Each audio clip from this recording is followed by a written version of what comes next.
We finally have it. We finally have official Pokemon news, and it looks like it's going to be massive. So it's a Pokemon Direct. We know all the good stuff comes out in Pokemon Direct, so this tweet from the Pokemon Company, mark your calendars, hashtag Pokemon trainers, a Pokemon Direct is happening on June 6th at 7 a.m. Pacific time. I mean, is that even a mark your calendars moment? That's set your alarm, go to sleep, and wait for tomorrow, because there's some big Pokemon news coming, and that's what I mean, like, when a Pokemon Direct happens, Pokemon Company is not messing around, because when we look at the Omega Ruby and Alpha Sapphire announcement, that wasn't even a Pokemon Direct. That was a random trailer that dropped early in May that was like, guys, November 2014 is going to be Pokemon Omega Ruby and Alpha Sapphire. So there's going to be a lot of big adventure coming, but it's big enough to warrant a Pokemon Direct. Now, in the past, that means a new generation. I don't think the Pokemon Company is rushing into a new generation right now.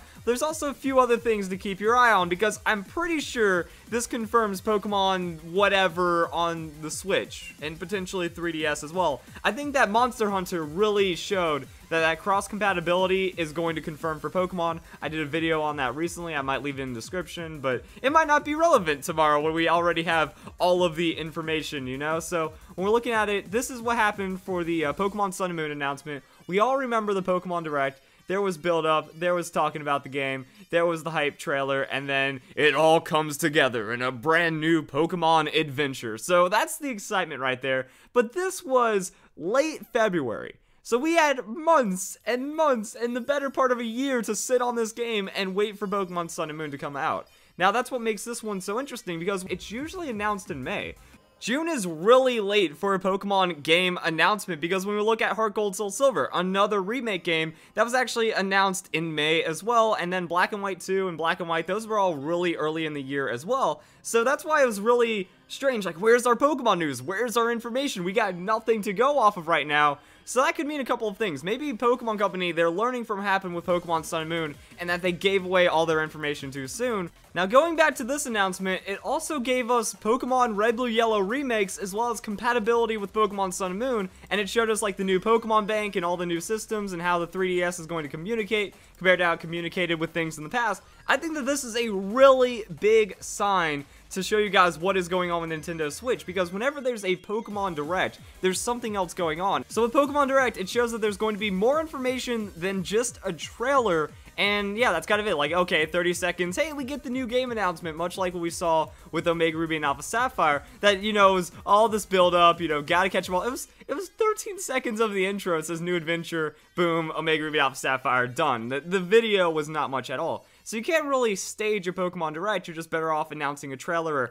or say something like, keep a lookout for new Pokemon information, than, you know, just new game announcement via the trailer. So the Pokemon Direct is going to be something else. And we also saw this with Pokemon X and Y, that was a Pokemon Direct new generation announcement, but they're also, like, talking about the past and, like, the evolution of the games and stuff, and then how that was all played through. And then Pikachu had a special announcement to share with the world, because we finally had the simultaneous releases. Actually, this Pokemon Direct was really, really crazy and awesome to watch and hear about. Because, yeah, we see the gameplay, we get to get some new information out there, and that's pretty awesome. Also, oh man, Iwata, that's too many emotions right there, but they did that build-up again. I loved how they did in Pokemon Sun and Moon announcement, that they just, like, listed off all the years, showed all the games coming out. That was amazing. So at least we know for a Pokemon Direct, it's going to be emotional, it's going to make you feel like a Pokemon fan, it's really going to bring everything together, and then we're going to see what it means for the new game. I'm feeling Pokemon Sun and Moon sequel version on the Switch, probably 3DS as well, because they can get away with it with the hardware, and that's kind of it. Other than that, I went to the official Pokemon website. Visit Pokemon.com for coverage of the news after the Pokemon Direct concludes. So there will be more information to keep an eye out for. I wonder if they're going to update the Pokemon Sun and Moon website as well. That I feel that with the news updates and all the Pokemon announcements and everything, the official Pokemon Sun and Moon website did a really good job and was a great place to do videos and, like, talk about the news and stuff. So I wonder how the Pokemon Company is going to keep up with that and what other information is going to be coming. And now, guys, time for the rumors and speculation part, because after the announcement came out, this started going around everywhere as well, and I would say that's a pretty weak rumor, even though there's probably going to be a lot of things true about it. It just seems like one of those low-effort posts. I mean, even though you could show that you have a new picture going on, I'm still not buying it, because of everything that we've seen with Pokemon Sun and Moon, the data mining, the game leaks and stuff. People can edit the sprites, people can edit the models, and people can do whatever they want. So making that image not going to be difficult, even though it does kind of go along with the rumor. So in-game image was posted yesterday, and the concept art was posted today. Some details. I'm a translator working on the upcoming Pokemon game, which you know is codenamed Pokemon Stars. I'll be leaving here few information because you'll soon get an official announcement. The new game will be available on 3DS and Nintendo Switch, only one title, not a couple of games. Makes sense, because this is what we saw with Monster Hunter, so I mean, if people are understanding the Monster Hunter rumors, that's an easy guess to make. 2 versions can communicate, yeah. Game will be set in Alola, no visiting Kanto. That's kind of sad if it turns out to be true. Most of the characters will be grown up, such as Gladion now runs Eighth of Paradise on his own. We've seen this before in Pokemon Black and White 2. That game took place 2 years in the future, and things had changed quite a bit. So it looks like we're going to be getting more of that in Pokemon Sun and Moon. I'm not even saying just off the rumors, because if you read this just makes a lot of sense, and it is more of a recap. That's the reason why I want to post this. I'm not posting this to be like, guys, rumors confirm. I'm saying, hey, this is things that we can look forward to in the new Pokemon game, because that seems like what it's going to be. Gyms are now built up, no more Alolan trials, and that's what it looks like. You know, there's those plots that are in every major city, and it seems like they're going to be gyms. I really wanted them to be houses, but I mean, there's 8 of them, I believe. I think there's like exactly 8, and they're plots, and they're square-shaped, and it looks like you could just run into a gym and have some good times there. Now, this is going to be pretty big for a lot of people, because I like the idea of the trials, and I like the whole system that they had set up with like the captains and the kahunas and everything.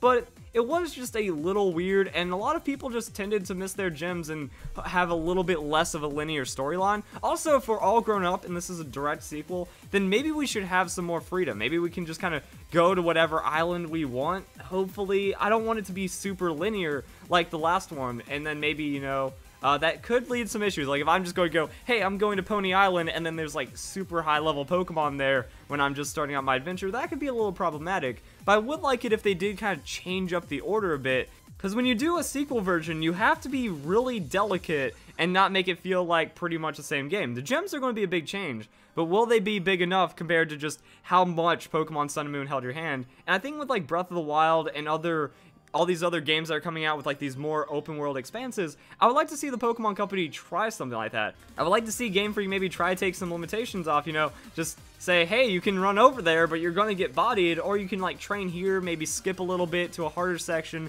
If you're really good there, your Pokemon will level up faster, and then you can kind of just do it. I would like some free flow, but we don't have any confirmation on that. I just think it's weird that with like the Alola region, the only thing really stopping you is a boat. You know, with the other Pokemon games, there's actually like mostly a linear path or something that makes sense that's in your way. With this, why can't I just boat to the left or boat to the right, and then I go from Melemele Island to Pony Island instead of having to go through all the other places. So hopefully, since we've already been there, like if everyone is grown up and if this does take place in the future, that means we should be aware of the region, we should be aware of everything else that's going on. So that would be pretty interesting. There'll be no new Pokemon or Megas. That makes me sad. The Crozma's getting a new form though. That just sounds, see, that's one of those things that's like, this just sounds like a rumor of someone that thinks a lot about Pokemon and has seen, like, things that have happened in the past, like, oh, Black and White 2 once again. New forms of Pokemon. Same whenever there's, like, any kind of remake version, you know, Giratina got a new form as well. So I don't know if that's too formulaic or if that's actually something that could be coming out to Pokemon Sun and Moon. While the game is a sequel, plot is heavily focused on past events such as Black and White 2. You'll know more about how Moan lost his memories, how Necrozma fell into our world. I thought it was really silly that it's like, oh, Moan, you mean Gladion's dad and Lily's dad, and like, you know, the guy that caused Lucamine to go nuts because he left, and then she thought everyone was like just leaving her, and then she went into a mental breakdown over her precious Ultra Beast. Yeah, the guy that we can just visit whenever we want. Maybe there'll be a little bit more clarification on that. Like, I'm surprised it didn't even come up in the Pokemon Sun and Moon story. So I understand the whole past events things, because there are a lot of mysteries. Like, okay, the Crozma's here, but he's related to the Ultra Beast, kind of. It only appeared after the Ultra Beast storyline, but we don't have anything else after that.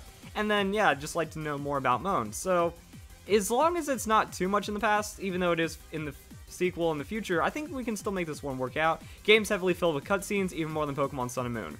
I'm pretty sure Game Freak wouldn't make the same mistake twice, so that's why I have a hard time believing this, you know? What you see here is grown-up Gladian in his new suit. Feel free not to believe. I don't want any troubles leaking on things. Do not ask anything. I won't be saying more than what's already in post. And it's like, yeah, a lot of these just seem like thoughts that everyone has already had, not really, and like, I don't know if there's anything to confirm here, because we're getting the new information soon, and then the new game will be out. But mostly I'm just thinking about the leaks that happened last time, that quite a lot of information found its way out, and then with the data mining, you know, you can't trust anything. Like, I don't think you can trust any in-game image, because if it's still in the Alola region, well, we already have all those assets in the completely data mined game, where people are taking the sprites, the animations, there's walking animations, so I mean, hey, if, like, all this guy could have said is Pokemon will follow you, so it seems like he's not even in the know as well, because, like, Pokemon have to be following you in the new game. I can't wait for that announcement. I also wonder what's going to be announced tomorrow as well.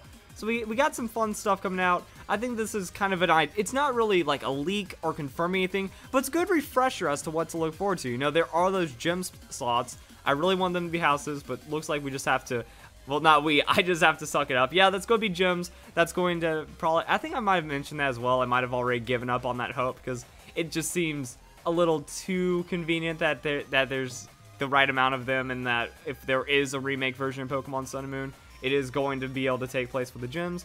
So that's what we have, and that's all the information that we're going to be talking about. So if you guys enjoy the video, hope you all have a nice day. Thank you very much for watching.